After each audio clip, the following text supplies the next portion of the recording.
In preparation for a local interview I did last week in my local town, the interviewers put out a question to the men. What's the question they would like to ask me, the main one? And the main one that came back is, what is toxic masculinity? Which proved it's on a lot of men's minds, and they're pondering about what this means to them and how it's possibly affecting their lives. But in order to understand the question, we need to understand the motive behind the terminology toxic masculinity. So the terminology toxic masculinity started on the fringes of social media before it get infiltrated into many debates, even the world of psychology, to describe certain male stereotypes, certain male traits.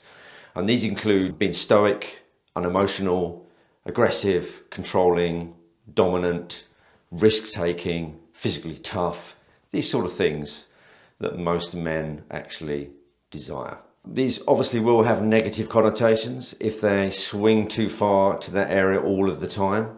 But actually it's not possible to have these traits all of the time. And one of the reasons I'm doing this video is to help men understand that these traits are not negative, but actually they're there to serve you, and it's about when you use them. So although you're made to feel that the entire traits of dominance, competitiveness, physically tough are all bad, it's actually how you use them and when you use them, and this actually is the essence of being a man. For instance, sometimes you don't want to show emotion. Maybe you're in a difficult, stressful situation. Maybe it's in the boardroom at work, maybe somewhere else, but it's not good to show emotion in that moment. You have to be stoic. You have to be focused and have conviction. Maybe you need to be dominant. Maybe you need to have a certain level of control in you at that moment. I mean, you can take this to extreme situations as well. If I'm out with my children and my partner and we come up against a dangerous and challenging situation, we're not going to have a debate about it. As a man, and my designated role as a man, it's up to me to steer my children and my partner to safety. And I have to have the capability of chaos in me in order to do that and bring that presence across in that situation. So in that moment, I don't want to have a conflict within me about how I should be behaving, about how my emotions are feeling. I need to get the job done. So sometimes it's not appropriate to be constantly thinking about how I should be behaving. We need to just react and act. And often we require these traits in order to make us safe and our family safe and create a better society, actually. So we often have to mask how we feel in order to achieve something or cope within a difficult situation. It is a requirement. If I'm far too vulnerable because I've been listening to the narrative, then I may put myself in a very weaker situation, possibly dangerous situation. So men were traditionally raised on a rite of passage.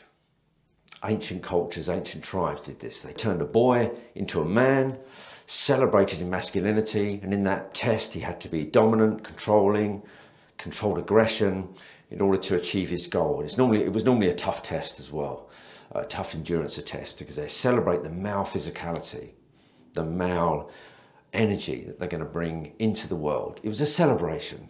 So if you look at martial arts, specifically in other sports, you'll see in there that there's controlled aggression, there's competitiveness, there's dominance, there's risk-taking, but these are situational. The man you see in the boxing ring or the man you see on the tennis green is not the man outside. And that's the key. It's having these traits, having the potential for chaos, be able to be aggressive, dominant and controlling, but know when to use them. It's not the traits themselves that are wrong. It's the situations they are used in. And what's the result of that? And martial arts is such a great example. The result of doing a physical test and being dominant, controlling and aggressive within an arena, look at what it creates. The martial arts created the philosophy of Buddha. So out of that, you get respect. Out of that, you get discipline. Out of that, you get compassion and empathy. Out of that, you get integrity and courage. In everything you do then, these traits will come alive because you've explored the other traits. So it's a question of balance. And that's where you get the man. If you take away this and weaken man and suppress him, then you're going to lose the values of integrity, compassion and courage as well. And what we'll be left with? A puppy dog version of a man, too fragile and too weak to do the right thing. Men that cannot stand for anything, too suppressed and too fragile, prone to more serious mental health issues because of it, because they won't embrace their masculinity. We should really feel the opposite of masculinity. We should greatly fear the opposite. Harmless, fragile men that cannot grow up and stand up for anything. So in short, the term toxic masculinity doesn't exist. The term exists, but what it's saying doesn't. It doesn't make any sense, because it's the absence of masculinity that's toxic. It's the absence of, not masculinity itself. So the real toxicity here is to use guilt and shame against men and even schoolboys. I've coached some that have said this has been raised in schools to make them feel shameful. If you make a schoolboy feel shame about his gender, now that is toxic. So the motive behind the term may very well be to create guilt, shame, suppression and fragility amongst men. Now why would you do that?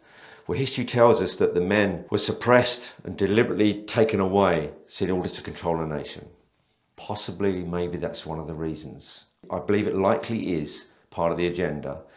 Once you suppress men down to a certain level, you leave a family and a nation unable to defend itself against many different things.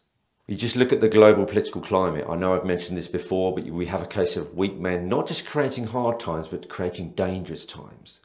And it's a top level tier of power filtering down to make the men below them even weaker, probably to make them feel better as well and more in control. And that's the society we now have. So a strong masculine man are more likely to bring up healthy, confident children with a high self-esteem. There's nothing more beautiful than the divine feminine energy combined with the masculine energy of man. It will serve your family better. Your children will watch and learn and develop their own sense of self better through the combination of these two fantastic energies. I honestly feel when man and woman come together in their perfect authentic states and forms, they create a better family and a better world. And we must protect that. It's very important. So men now need to be strong as an absolute requirement. And this can be as a counterbalance to the deliberate fragilizing of society, especially men in particular. And now it looks like they're attacking women as well. So men, embrace your masculinity, understand what it means, turn your back on the terminology toxic masculinity, because your strength is not a requirement now, it's an absolute necessity. So let's set our own standards, go back to traditional values, what it is to be a man, and the whole world will flourish because of it.